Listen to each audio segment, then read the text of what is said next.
Good morning students. आज का हमारा टॉपिक है solubility.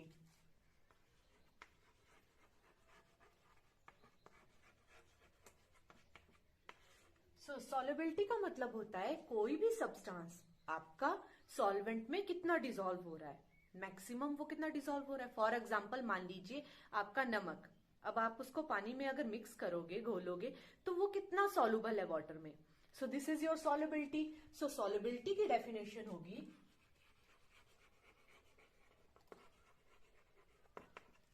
write down solubility of a substance. Solubility of a substance is its solubility of a substance is its maximum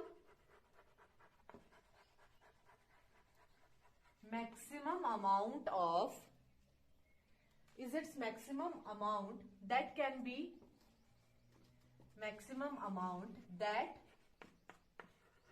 be dissolved in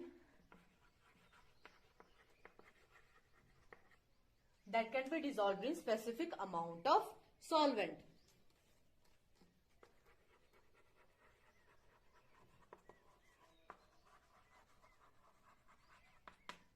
कि हमारा जो substance है उसका maximum amount कितना डिसॉल्व हो रहा है सॉल्वेंट में, that is your solubility. Next is, this is point 1। Next is solubility depend upon, ये 4 फैक्टर्स पे डिपेंड करती है। कितने फैक्टर्स पे? 4 फैक्टर पे। First factor is your nature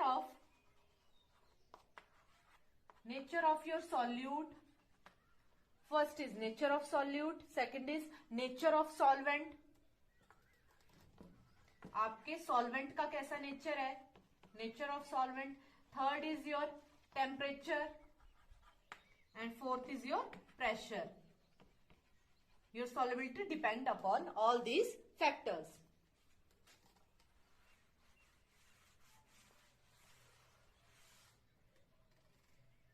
So now we will discuss about solubility of solid in liquid. Solubility of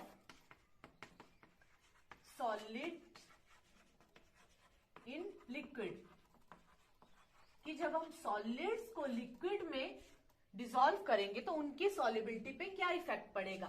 मान लीजिए यहां आपका सॉलिड जो है वो सॉल्यूट है एंड आपका जो लिक्विड है that is your solvent. Solute is in less quantity, the other solvent is in more quantity. So first, जैसे आपको पता है आपका सॉल्ट क्या होता है आपका NaCl। NaCl जो होता है वो पानी में डिसॉल्व करता है, ठीक है, जबकि आपका NaCl बेंजीन में डिसॉल्व नहीं होता है, ठीक है। Next is your naphthalene. Naphthalene आपका बेंजीन में डिसॉल्व होता है, जबकि आपका नेप्थलीन अगर आप वाटर में डिसॉल्व करोगे इसको तो वो वाटर में डिसॉल्व नहीं होता है। So here you right your NaCl dissolve in water. Next, whether NaCl does not dissolve in benzene. Next is your naphthalene. Naphthalene dissolves in benzene, whether naphthalene does not dissolve in water. So what is the reason behind it? इसके पीछे आपका reason होता है like dissolve like dissolves like, जो जैसा है वो अपने जैसों को ही खुद में मिक्स करेगा। मतलब आपका NaCl, this is your polar substance, okay, it will dissolve in polar solvent. Water is your polar solvent. इसका स्ट्रक्चर ये होता है, this is delta positive and this is your delta negative. This is your polar solvent.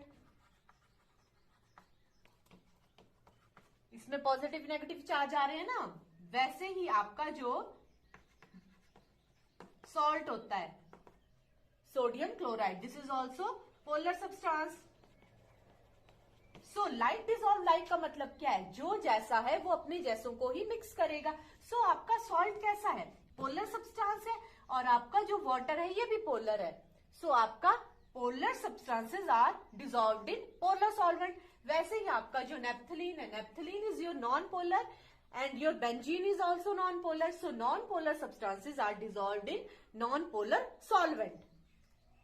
So second is your naphthalene. naphthalene आपका क्या होता है, phenyl की गोलियां, ठीक है।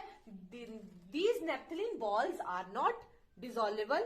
डिजोल्व किस में नहीं होती है, वाटर में डिजोल्व नहीं होती है ये, क्योंकि वाटर आपका क्या है, पोलर है, whether your naphthalene balls are non polar.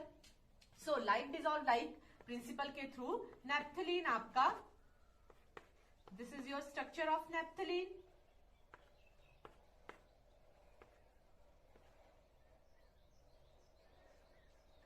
ठीक है, अब या आप ऐसे भी लिख सकते हो, okay, this is your naphthalene, this is non polar substance, non polar है ना, इट विल डिसॉल्व इन, किस में डिसॉल्व होगा ये, बेंजीन में। बेंजीन आपकी क्या है, non polar, this is also your non polar solvent, benzene. Okay, so ये हमारा क्या हुआ, solubility of solid in liquid. So इससे हमें क्या पता चल रहा है कि आपका जो नेचर है सॉल्यूट का और योर नेचर ऑफ सॉल्वेंट, इससे हमें नेचर ऑफ सॉल्यूट और सॉल्वेंट का पता चल रहा है ना, कि सॉल्यूट कैसा है आपका, अगर आपका सॉल्यूट पोलर है और आपका सॉल्वेंट का नेचर भी पोलर है, so they will dissolve with each other. इससे हमें पता चल रहा है आपकी सॉल्युबिलिटी की 4 फैक्टर्स पे डिपेंड करता था आपका सॉल्युबिलिटी। एक आपका है nature of solute, next is your nature of solvent.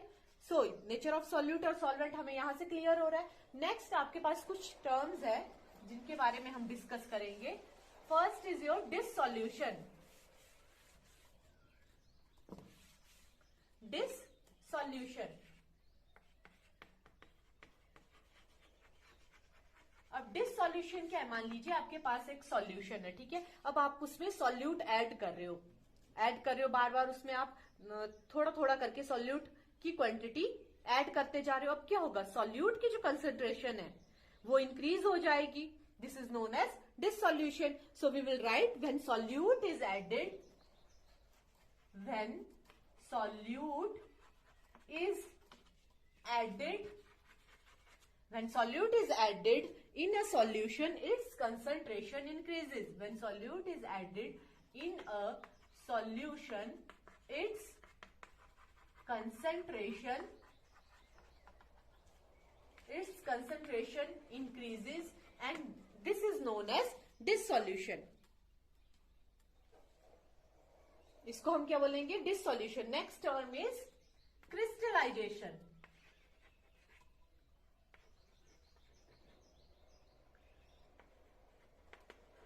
Crystallisation,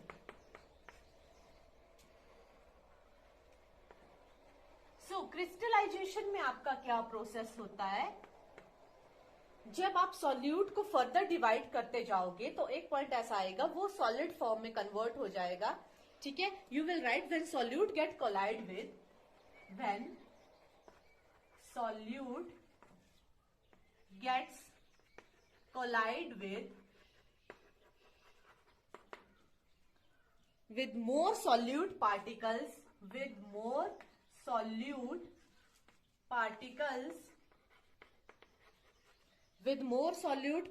convert into solid form,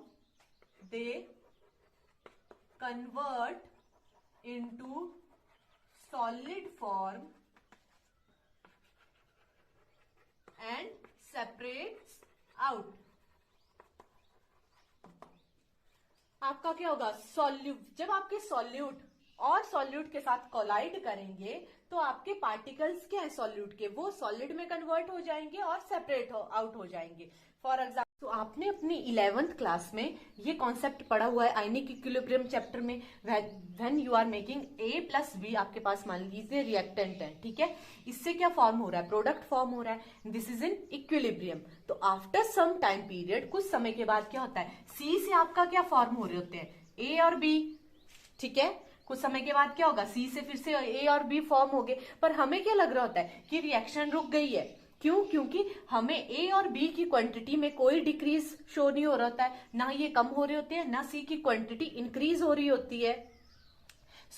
उस टाइम क्या हो रहा होता है, रिएक्शन हमारी इक्विलिब्रियम में होती है, ठीक है। अगर ली चैट्रियन प्रिंसिपल क्या है, वो कहते हैं कि अगर हम A और B की क्वांटिटी को इंक्रीज कर दें तो हमारा जो C है वो भी जल्दी जल्दी फॉर्म हो जाएगा, और अगर हम C की क्वांटिटी को इंक्रीज कर देंगे तो हमारा A और B जो है वो भी जल्दी जल्दी फॉर्म होगा। मान लीजिए आपके पास 1 लीटर वाटर है, ठीक है। अब इसमें आपके पास सिर्फ 100 ग्राम NaCl डिसॉल्व हो सकता है, इसमें सिर्फ 100 ग्राम आपका जो सॉल्ट है वो ऐड हो सकता है। अब आप एक भी एक्स्ट्रा दाना अगर आप इस पानी में डिसॉल्व करने की कोशिश करोगे तो वो डिसॉल्व नहीं होगा, ठीक है।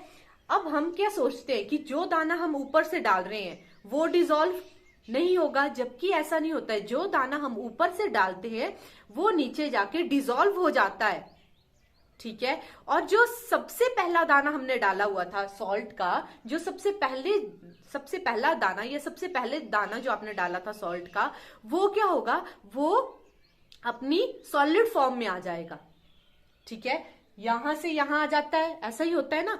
तो जो हमने दाना डाला, ठीक है, हम क्या सोचते हैं वो जाके नीचे डिपॉजिट हो गया, बल्कि ऐसा नहीं होता है। जो आपका सबसे पहले वाला दाना जो आपने डाला हुआ है वो अपने सॉलिड फॉर्म में आ जाता है, वो अपने सॉलिड फॉर्म में आ जाएगा और वो डिसॉल्व नहीं होगा, जबकि जो लास्ट में आपने दाना डाला है वो डिसॉल्व हो जाएगा। फॉर एग्जाम्पल मान लीजिए आपका एक जीप है, ठीक है, मान लीजिए एक जीप है आपकी, वो खुली है, ऊपर से कोई छत नहीं है, ठीक है। अब पीछे वाली सीट पे सिर्फ 3 ही लोग बैठ सकते हैं,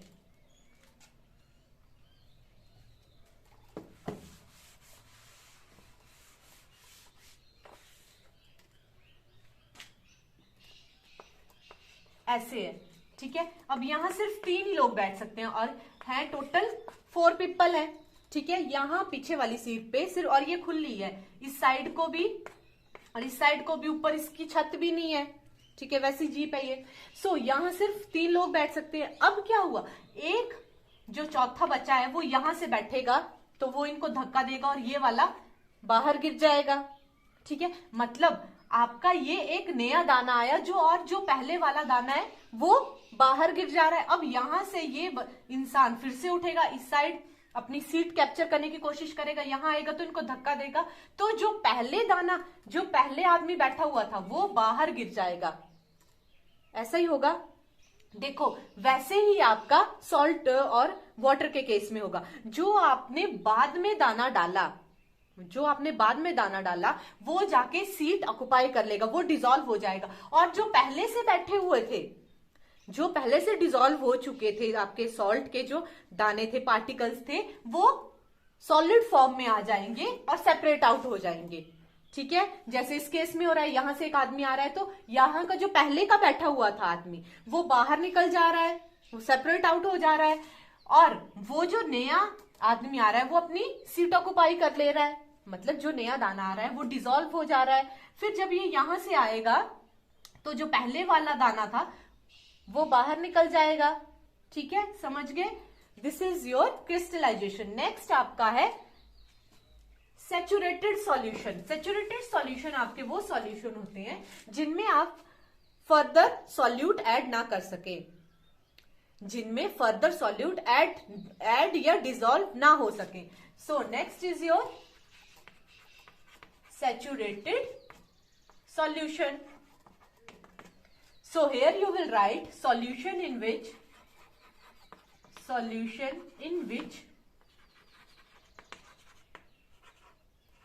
no more solute can be dissolved. It is known as saturated solution. Next is your unsaturated solution. Unsaturated solution में क्या होगा, आप फर्दर सॉल्यूट डिसॉल्व कर सकते हो या फर्दर सॉल्यूट डिसॉल्व हो जाएंगे। Solution in which more solute can be dissolved. This is your unsaturated solution. मान लीजिए आपके पास 1 लीटर पानी है, ठीक है, इसमें 100 ग्राम NaCl आपका सॉल्ट डिसॉल्व हो जाता है। इस पानी में कितना NaCl डिसॉल्व हो जाता है, 100 ग्राम। अब आपने क्या किया है, इस पानी में आपने अभी सिर्फ 30 ग्राम सॉल्ट डाला है, ठीक है, तो अभी आपके पास और 70 ग्राम नमक है जिसको आप डिसॉल्व कर सकते हो। You have more solute which can be dissolve. This is your unsaturated solution. Next is your super saturated solution. Next is your super saturated solution. Super saturated solution. अब इसमें क्या होता है कि मान लीजिए आपका जो सॉल्यूशन है उसमें सॉल्यूट हम जबरदस्ती मार कुटाई करके उसकी सॉल्यूट को उसमें डिसॉल्व कर रहे हैं। फॉर एग्जांपल मान लीजिए आप स्कूल गए, ठीक है, आज आपके फ्रेंड का बर्थडे है, तो उसने आपको ट्रीट दी, उसने चाउमीन खिलाया आपको, उसने बर्गर खिलाया, चाउमीन बर्गर चने, आपने तीनों चीजें खा ली। अब आपकी मदर ने आपको खाने में मान लीजिए 2 चपाती और सब्जी दी थी, अब आपने वो नहीं खाई। अब आपको पता है कि आपके घर में जाके पिटाई होगी, ठीक है, अब आपने अपनी मदर के डर से वो खाना भी खाया जबकि आपका पेट पहले से भरा हुआ था।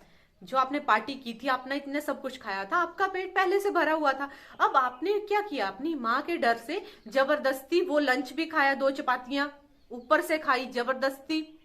उसी को हम क्या बोलते हैं कि हमारा जो सॉल्यूट है उसको हम जबरदस्ती वो डिसॉल्व हो रहा है, ठीक है, डिसॉल्व करवाएंगे। That is your super saturated solution, ठीक है, सैचुरेशन पॉइंट से ज्यादा जाके that's is known as your super saturated solution. तो फर्स्ट हमने कर लिया था कि आपकी सॉल्युबिलिटी किस पे डिपेंड करती थी, नेचर ऑफ सॉल्यूट पे एंड नेचर ऑफ सॉल्वेंट, ये दोनों हमने देख लिया। इसमें solubility of solid in liquid.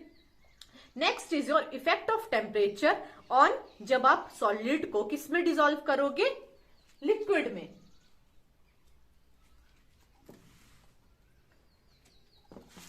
Effect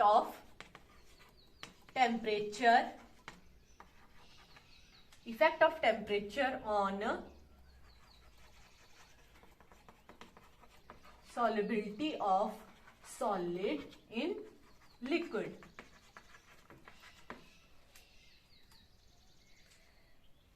Effect of temperature when we add solid in liquid, या आप यहां ऐसे लिख सकते हो, effect of temperature when we add solid in liquid, ठीक है। अब हमें पता है solute plus solvent, these form your solution, ठीक है, this is your equilibrium condition. अब फर्स्ट केस आपके पास मान लीजिए, इफ आपकी जो रिएक्शन है, इफ प्रोसेस इज एंडोथर्मिक, अगर आपकी प्रोसेस एंडोथर्मिक होगी तो delta H is greater than 0 होगा, ठीक है। ये कैसे होगा, देखिए, अगर मान लीजिए आपके पास एक बिकर है, ठीक है, उसमें आप सॉल्यूशन बना रहे हैं, एक बिकर में आप सॉल्यूशन बना रहे हैं। अब आपका जो सॉल्यूट है, ठीक है, उसने क्या किया, जो आपकी सराउंडिंग है उससे सारी हीट ले ली, ठीक है। अब उसने हीट ले ली तो आपका बिकर क्या हो जाएगा, बिकर आपका ठंडा हो जाएगा, तो आपको एक्स्ट्रा हीट देनी पड़ेगी।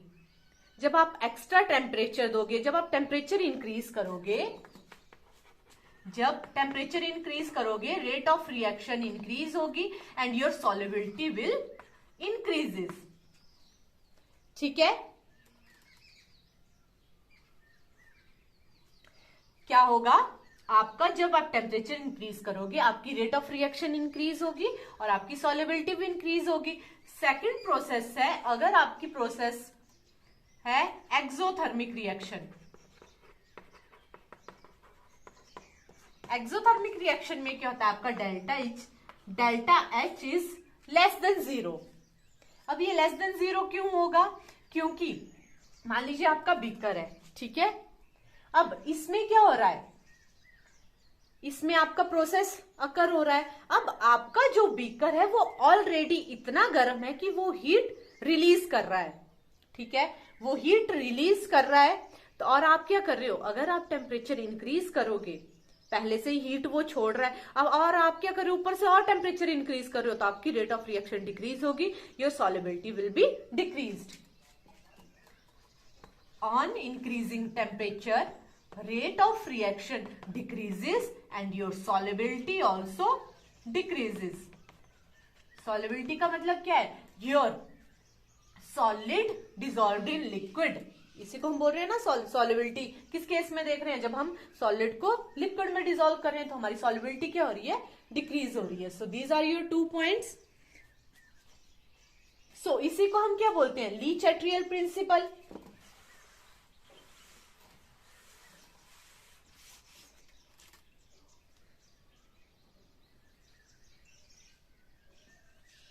इसी को हम क्या बोलते हैं, ली चैटलियर प्रिंसिपल। ली चैटलियर प्रिंसिपल में भी क्या होता है, जो आपकी एंडोथर्मिक प्रोसेस होती है या रिएक्शन होती है, उसमें क्या होता है, आपका जब रेट इंक्रीज होगा आपकी सॉल्युबिलिटी भी इंक्रीज होती है, ठीक है। ली चैटलियर प्रिंसिपल भी यही बोलता है। सेकंड, अगर आपका एक्सोथर्मिक प्रोसेस होगी तो आपका रेट डिक्रीज होगा and your solubility will be decreases, ठीक है। ये होती है ना आपकी reaction A plus B, it is forming C, ठीक है। अगर मान लीजिए इस रिएक्शन में अगर C की कंसंट्रेशन ज्यादा है तो रिएक्शन किस साइड जाएगी, बैकवर्ड डायरेक्शन में जाएगी, ठीक है, ताकि A और B की कंसंट्रेशन भी इंक्रीज हो जाए। अगर आपकी C की कंसंट्रेशन ज्यादा है तो रिएक्शन बैकवर्ड डायरेक्शन में जाएगी ताकि A और B की कंसंट्रेशन भी इंक्रीज हो जाए और आपकी जो रिएक्शन है वो बैलेंस हो जाए।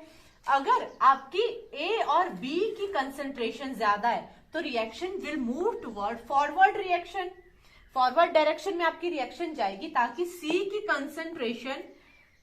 की कंसंट्रेशन इंक्रीज हो जाए और आपकी जो रिएक्शन है वो बैलेंस हो जाए।